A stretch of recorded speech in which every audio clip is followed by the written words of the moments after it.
اعوذ باللہ من الشیطان الرجیم بسم اللہ الرحمن الرحیم۔ 11ویں جماعت کے ہونہار طالب علموں السلام علیکم۔ امید ہے کہ آپ خیر و عافیت سے ہوں گے۔ کل ہم نے اپنی ویڈیو کلاس میں ولی تکنیکی غزل نمبر 2 کا مطالعہ کیا۔ آج ہم شاد عظیم آبادی کے بارے میں آپ کو جانکاری دیں گے، ان کی حیات اور ادبی کارناموں کے بارے میں آپ کو روشناس کرائیں گے۔ اگر آپ اپنی ٹیکسٹ بک یعنی کتاب کا 132 پیج نمبر نکالیں گے تو ہم شاد عظیم آبادی کے بارے میں جانکاری حاصل کریں گے۔ آپ کا اصلی نام سید علی محمد تھا، یعنی شاد عظیم آبادی کا اصلی نام سید علی محمد تھا۔ شاد تخلص کرتے تھے، تو تخلص ان کا شاد تھا۔ تو تخلص کے بارے میں آپ کو پہلے میں بتایا جائے کہ شاعر اپنے اصلی نام کے بدلے قلمی نام یعنی تخلص اپنے شاعروں میں استعمال کرتے ہیں۔ تو شاد عظیم آبادی کا تخلص شاد تھا۔ آپ کے والد محترم سید عباس مرزا الہ آباد کے رہنے والے تھے۔ تو جو آپ کے والد صاحب تھے وہ الہ آباد کے رہنے والے تھے، ان کا نام سید عباس مرزا تھا، جو 14-15 سال کی عمر میں عظیم آباد پٹنہ چلے گئے تھے۔ تو ان کے جو والد صاحب تھے وہ 15 سال کی عمر میں عظیم آباد پٹنہ چلے گئے تھے، جہاں سید علی محمد 1836 عیسوی میں پیدا ہوئے۔ تو سید علی محمد کی پیدائش 1846 میں ہوئی۔ تعلیم گھر پر ہی ہوئی، جس کا سلسلہ 4 سال کی عمر سے شروع ہو گیا۔ تو سید علی محمد کی تعلیم 4 سال سے شروع ہوئی گھر میں ہی۔ عربی اور فارسی کی تعلیم حاصل کرنے کے بعد کچھ عرصہ تک انگریزی بھی پڑھی۔ تو جو مروجہ تعلیم عربی اور فارسی ان کے گھر میں تھی، اس کے علاوہ اس نے انگریزی بھی پڑھی۔ اس کے ساتھ ساتھ اپنی ذاتی لیاقت اور لائق اساتذہ کی تربیت سے اردو، فارسی اور عربی زبانوں نیز مذہبی علوم اور فن شعر میں بھی ایسی مہارت حاصل کی کہ ان کا شمار دور جدید کے اہل علم شعراء میں ہوتا ہے۔ تو شاد عظیم آبادی بہت ہی ذہین اور عقل مند شاگرد تھی۔ ان کے لائق اساتذہ کی تربیت کی وجہ سے اردو، فارسی اور عربی زبانوں اور مذہبی علوم اور فن شعر میں بہت ہی اچھی مہارت حاصل کی کہ اس طرح ان کا شمار دور جدید کے اہل علم شعراء میں ہوتا ہے۔ علوم اسلامی کی تحصیل کے ساتھ ساتھ انہوں نے عیسائی، پارسی اور ہندو کی مذہبی کتابیں پڑھی۔ تو اسلامی علوم کی تحصیل یعنی کہ اسلامی علوم حاصل کرنے کے ساتھ ساتھ انہوں نے دیگر مذاہب یعنی کہ عیسائیوں اور پارسیوں ہندو کی مذہبی کتابوں کا بھی مطالعہ کیا۔ غزل گوئی کے لحاظ سے شاد میر کے بہت سے انداز پائے جاتے ہیں۔ تو غزل گوئی میں شاد عظیم آبادی میں میر کے جیسے انداز پائے جاتے ہیں، جس طرح انہوں نے شاعری کی اسی انداز میں عظیم آبادی میں شاعری کی ہے۔ حسن عشق کی داستان سرائی میں میر کی سی سادگی اور متانت پائی جاتی ہے۔ تو حسن عشق کی داستان جو ان کے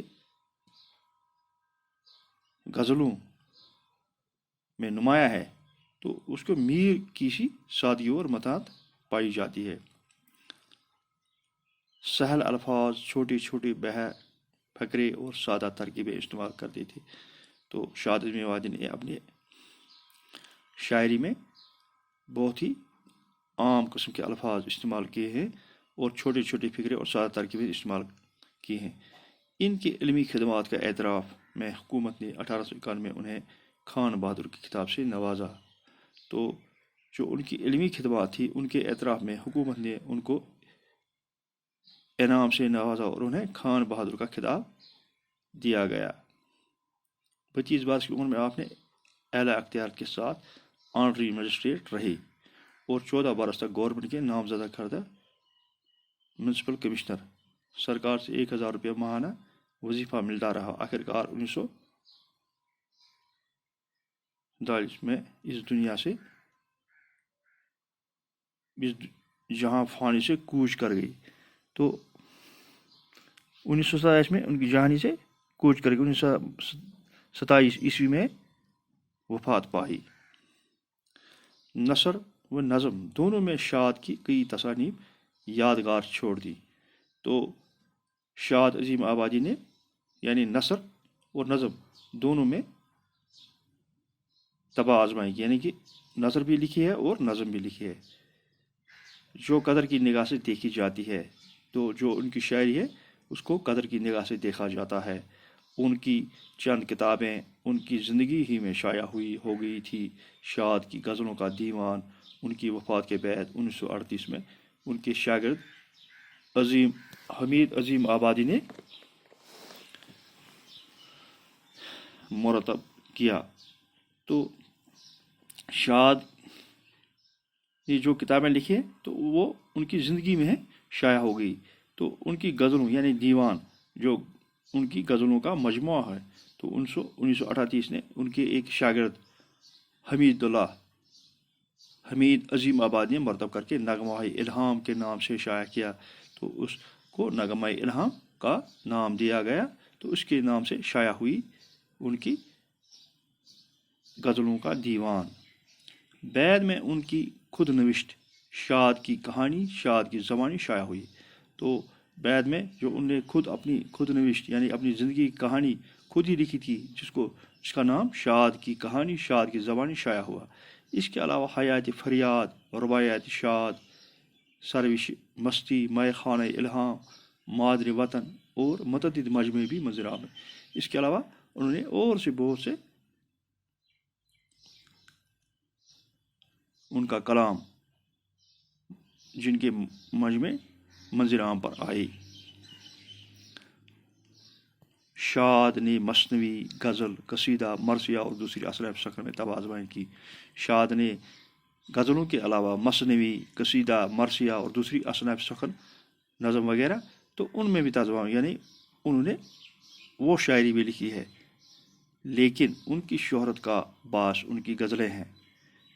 تو جو شاد عظیم آبادی کی شہرت ہوئی یعنی کہ ان کا نام جو مقبول ہوئے تو اس کی وجہ صرف غزلیں تھیں، کیونکہ اس کی غزلیں بہت ہی مشہور ہوئیں یعنی کہ ان کو پذیرائی حاصل ہوئی۔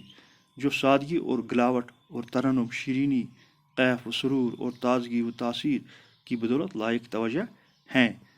جو ان کی غزلیں تھیں وہ ان میں سادگی، ترنم اور شیرینی اور تاثیر اور تازگی تھی، اس کی وجہ سے ان کی ہر ایک کو ان کی غزلوں کی طرف توجہ ہوئی۔ شاد کے زمانے میں غزل کا زور اور اثر کم ہونے لگا تھا۔ تو شاد کے زمانے میں غزل کا زور اور اثر کم ہونے لگا تھا۔ شاد نے اسے نکھارنے، سنوارنے اور استحکام بخشنے میں اہم کردار ادا کیا۔ تو جو ان کی غزلیں تھیں تو ان میں انہوں نے غزل کو ایک نیا نکھار دیا اور سنوارنے میں بڑا اہم کردار ادا کیا۔ زبان کی صفائی و سادگی شاد کی شاعری کی خاص وصف ہے۔ تو ان کی زبان کی صفائی اور سادگی خاص وصف ہے۔ واردات قلبی کے ساتھ ساتھ اخلاق، فلسفہ، توحید ان کے محبوب موضوعات تھے۔ تو انہوں نے اخلاق، فلسفہ اور توحید کے موضوعات ان کے محبوب تھے۔ تو ان موضوعات پر وہ زیادہ تر لکھتے تھے۔ ان میں سب کو اپنے لطیف انداز بیان سے دل پذیر اور پرتاثیر بنا دیے۔ تو ان کے کلام سے اپنے لطیف انداز میں بیان دل پذیر اور پرتاثیر بنا دیے ہیں۔ تو یہ جانکاری تھی شاد عظیم آبادی کی۔ تو امید ہے کہ آپ گھر میں اس کا دوبارہ اعادہ کریں گے اور اپنی نوٹ بک پر شاد عظیم آبادی کی حیات اور ان کی ادبی کارناموں کے بارے میں ایک چھوٹا سا نوٹ بنائیں گے تاکہ یہ وقت ضرورت آپ کو کام آ سکے. امید ہے کہ آپ اپنی کاپی پر ضرور نوٹ کریں گے. باقی وسلام.